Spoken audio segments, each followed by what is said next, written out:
né? Por que isso aconteceu, né? Eu estou próximo lá do sofrimento de São Luís do Paraitinga e também fico me perguntando isso. Meu Deus do céu. Algumas pessoas, aí vem os idiotas de plantão, né, que vêm dizer que aquilo é um castigo, que aquilo por causa do carnaval que acontece lá. Tudo bem, eu até respeito que uma pessoa possa ter uma visão assim, mas é absurdo pensar que Deus vai fazer uma tragédia dessa porque alguém brinca carnaval ali ou porque o carnaval dali está desvirtuado. Então ele não derrubaria a igreja, né? Ele lavaria a passarela do samba, mas não faria uma coisa dessa. Mas na necessidade, muitas vezes, a gente encontrar uma resposta, a gente cai num senso comum muito sem reflexão. E aí a gente entra no início do programa, né? O quanto que é importante a gente fazer uso da reflexão. E às vezes a reflexão, Gabriel, e você sabe muito bem disso, não é para encontrar uma resposta, mas é para nos ajudar a conviver com a pergunta. Demorar mais tempo naquilo, né? Então, a tragédia de Angra tem que nos fazer pensar que muitas vezes a atitude humana está provocando o desastre, né? A construção irregular está fazendo o desastre. Nós vemos a cidade de São Paulo que sofre dramaticamente cada vez que chove.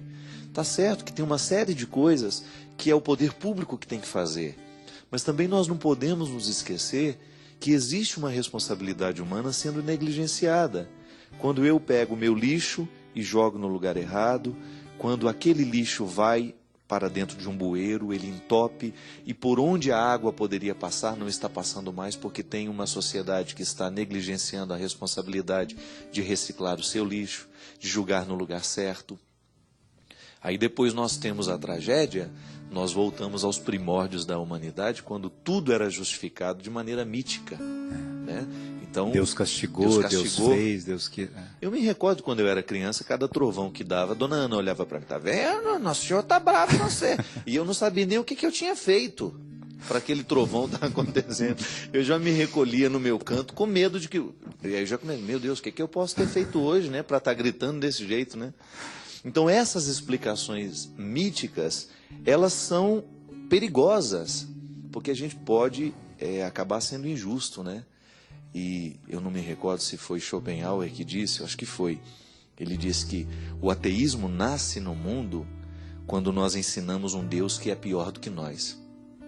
Isso é muito interessante, porque quando eu começo a aprender que a tragédia de São Luís do Paraitinga foi provocada por Deus, aí eu fico pensando, eu fico pensando, eu que sou humano, limitado, jamais faria isso.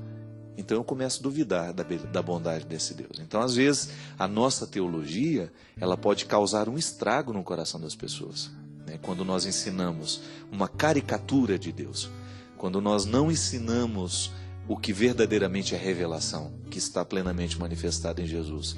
Deus é amor, Deus é misericórdia e Deus é justo. E é nesse conceito de justiça, Gabriel, que entra. Muitas vezes acontece, Deus não pode intervir, por quê? Porque eu faltei com a minha responsabilidade. Então, eu joguei um lixo onde não deveria, Deus não pode vir recolher humanamente aquele lixo, ele vai ficar ali. E às vezes a tragédia, uma grande tragédia acontece a partir de pequenos descuidos, né? É essa a história da corrente, tanto do bem quanto do mal. Se eu estabeleço um elo com aquilo que é bom no mundo, a corrente do bem cresce. Mas se eu estabeleço um elo com aquilo que é ruim, a corrente do mal vai crescer. Tudo passa pela nossa escolha.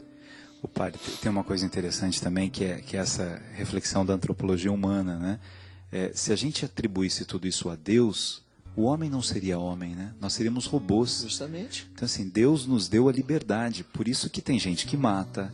Não é por culpa de Deus que alguém mata. Por isso que tem gente que rouba. Por isso que alguém pega um carro a 190 km por hora, atropela e mata 4 pessoas. Não foi Deus que fez isso, né? Porque isso, na verdade, é aquela reflexão incorreta, né? Esses dias com o seu bispo lá de Taubaté, Dom Carmo, né? Um homem de uma sabedoria incrível, né? E ele dizia muito isso, assim, olha, é a liberdade humana. É claro que Deus nos acolhe, Deus nos protege, Deus nos ilumina, mas uma coisa, né? São Tomás dizia isso também, eu posso fazer por mim ou eu posso permitir que Deus haja por meio de mim. Mas eu tenho que permitir isso. Não é que Deus impõe que Ele vai usar a minha mão para fazer aquilo. É uma opção minha. Quer dizer, se eu começar a fazer escolhas erradas na vida, eu tenho que assumir essas escolhas que eu faço. Claro. Eu faço a escolha da vingança, eu faço a escolha da fofoca, da maledicência, da destruição, eu faço a escolha da injustiça, eu saio por aí destruindo as pessoas o tempo todo. Eu estou fazendo essa escolha. Então, na verdade, eu vou me afastando de tanta gente. Aí um dia eu chego e falo assim, meu Deus, mas eu estou sozinho. Eu não tenho amigo nenhum, ninguém está do meu lado. Mas claro, olha como é que você tratou os seus amigos. Você foi afastando as pessoas o tempo todo de você. E eu estou fazendo, eu estou errando demais na vida, eu estou caindo demais. Quando a gente erra e a gente olha para o erro e fala assim, realmente, o erro foi meu. Mas a tendência que a gente tem é de achar que é o pai que errou, a mãe que errou, é o filho que errou. E eu não tenho erro nenhum, né? Então, essa visão de que as escolhas são erradas, eu que deixei o lixo lá, eu que gasto água demais, né? Eu que fiz uma opção. São Paulo, por exemplo, cada vez mais se cobre os rios de São Paulo. Então, a cidade não aguenta. É uma opção errada do homem. Não adianta aumentar, ao invés de nós fazermos uma opção pelo transporte público, pelo transporte de metrô, de trilho, a cidade toda foi optando por mais carro, mais carro. Então é uma tragédia. E padre, eu vi isso, eu fui lá, tive com o padre Júlio lá em Sapopemba, no Jardim São Luís, no Jardim Pantanal. Mas é uma tristeza, Aquela pessoa assim que ela acumulou uma coisinha de nada, porque ela é pobre, tudo que ela acumulou ela perdeu. É o paninho dela, é o santinho que ela tinha, é a fotografia. Né? Perdeu tudo, né? Eu sei porque a gente já passou por isso muitas vezes, né? A minha casa lá em Formiga, ela é localizada num lugar onde tinha muitas enchentes, muito embora já há um bom tempo as autoridades públicas fizeram alguma coisa, ampliaram o leito do rio e devolveram ao rio que era dele, né? Porque às vezes a cidade vai roubando o espaço do rio. Mas eu me recordo que inúmeras vezes nós vimos aquela água entrando dentro da nossa casa. E quando eu já estava no sul, eu me recordo que ela entrou da pior forma, né? Ela ficou 1,5 metro para cima. E a tristeza da minha mãe em ver os significados dela indo embora. Isso é muito triste. Quando você percebe que o rio, ele não só leva a materialidade, mas leva uma série de coisas que não tinha valor material. O passado, né? É o passado. É aquela carta que estava guardada há mais de 20 anos, que vai embora, né? São aqueles documentos e fotografias que cada vez que ela folheava e tomava contato, né, e fazia um contato, aquilo ali reportava a um tempo bom da vida, as memórias, né? O dente de leite do filho. Justamente. Uma senhora pra gente de Sapopemba falou isso. O dente de leite. O dente de leite do meu filho foi, né? Embora. O sapatinho de tricô daquele, né, do bebê que já é um homem hoje. Então são muitas coisas. Agora, uma coisa, Gabriel, que eu tenho ficado muito atento, por exemplo, todos nós estamos nos mobilizando para ajudar São Luís do Paraitinga. Eu digo isso porque é a nossa realidade mais próxima, né? E eu achei interessante porque, ligando para um padre amigo meu, eu falei assim, padre, o que eu posso fazer? Eu gostaria de ajudar na reconstrução da igreja, mas gostaria de fazer alguma coisa a mais. Aí ele falou assim, padre Fábio, vamos esperar uns 3, 4 meses, porque é o momento em que a cidade mais vai precisar. Porque agora nós temos a febre da solidariedade. Todo mundo quer fazer alguma coisa.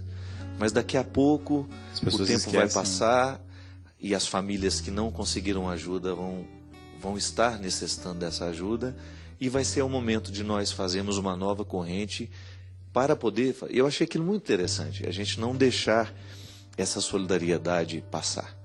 Hoje nós estamos vivendo no mundo, não só no Brasil, um momento de muitas tragédias em que as pessoas estão verdadeiramente precisando de realidades urgentes. Que bom que as pessoas estão mobilizadas para poder suprir essas realidades urgentes. Mas nós não podemos nos esquecer que daqui 3, 4 meses essa febre de solidariedade vai baixar. E é o momento em que nós precisaremos arregaçar as mangas para poder fazer alguma coisa por essas famílias que necessitarão. Porque senão a gente fica em redoma, né, padre? É. Cada um olhando, as pessoas elas deixam de ser invisíveis quando elas vão para a mídia por causa da tragédia. Então aí você olha e tem pena daquela família que aconteceu isso, daquela pessoa que foi assassinada, daquela criança que não sei o quê, daquela mãe que perdeu o filho. Então ela deixa de ser invisível, ela aparece um pouco, ela interessa um pouco mais a uma mídia sensacionalista que fica mostrando o tempo todo, isso passa que instrumentaliza, né, o sofrimento da pessoa. Né? Eu fico abismado de ver como alguns canais de televisão instrumentalizam o sofrimento das pessoas. passam uma tarde inteira fazendo entrevista com aquela que perdeu isso, com aquela que perdeu aquilo. Mas não é engraçado isso, né? Quando você percebe que o outro é um instrumental. Isso é muito triste. Esse conceito precisa estar muito vivo dentro de nós, né? O outro não é um instrumento, o outro é um organismo, né? Eu não posso tratar o outro como um mecanismo que eu utilizo para poder dar uma audiência, para fazer isso, para fazer aquilo. Mas manter vivo dentro de nós o espírito de Dona Zilda Arnes, né? Uma mulher que não tinha enchentes, não tinha tragédias. Ela o tempo todo estava dedicada a essas causas nobres.